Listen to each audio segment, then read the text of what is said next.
Hello, I'm Tillman, the only guy on the internet that doesn't know everything. Welcome to the Anniversary Show, where I celebrate an album that was released 10, 20, or 30 years ago. And today we're talking about Channel Orange by Frank Ocean. While I have your attention, please don't forget to like and subscribe and hit the notification bell and leave a comment.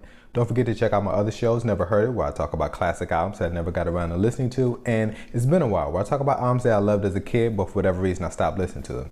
All right, let's tune in to Channel Orange.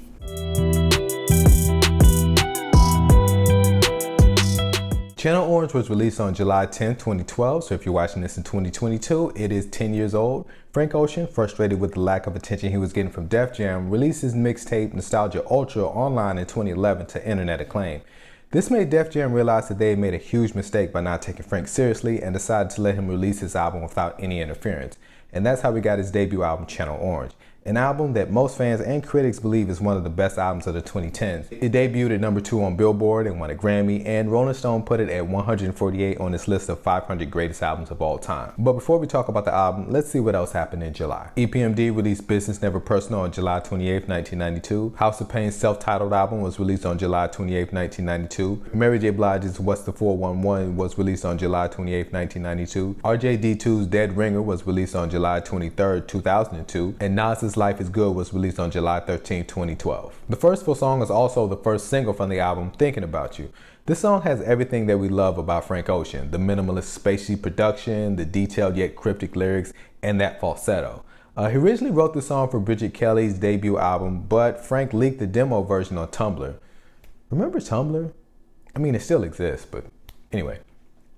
Bridget Kelly eventually released her version on an EP with the song titled Thinking 'Bout Forever, and her version is fine. Frank said that the reason he released the demo was that he felt the song was too personal and he wanted people to hear his version. And you can tell how personal it is by listening to both versions back to back. To this day, this is probably still his most memorable song. Speaking of memorable, you should really see the High Five Collective directed video if you haven't already. The song Sweet Life sets off a musical suite of songs that deals with wealth inequality and the perils of spending too much of your life trying to be comfortable. Pharrell co-produced the track, and in my opinion, it's one of the best songs he's ever worked on. The twinkling electronic piano, the horns, the funky bass line all add up to some of Frank Ocean's best work. Here's something that I never knew until I did research for this video. The woman who does the Not Just Money interlude on this album is Rosie Watson, a friend of Frank's mom, and she is also the same woman who did the Be Yourself interlude on Blonde. Never put that together. Super Rich Kids featuring Earl Sweatshirt samples Benny and the Jets by Elton John and contains an interpolation of Real Love by Mary J. Blige. Mary actually samples Benny and the Jets on the song Deep Inside from her 1999 album Mary. Can we talk about black people's love of Benny and the Jets for a second? Okay, so in North America, it was released as an A-side, but for most of the rest of the world, it was released as a B-side to Candle in the Wind. That's right, Candle in the Wind was not written for Princess Diana. It was written for Marilyn Monroe in 1977.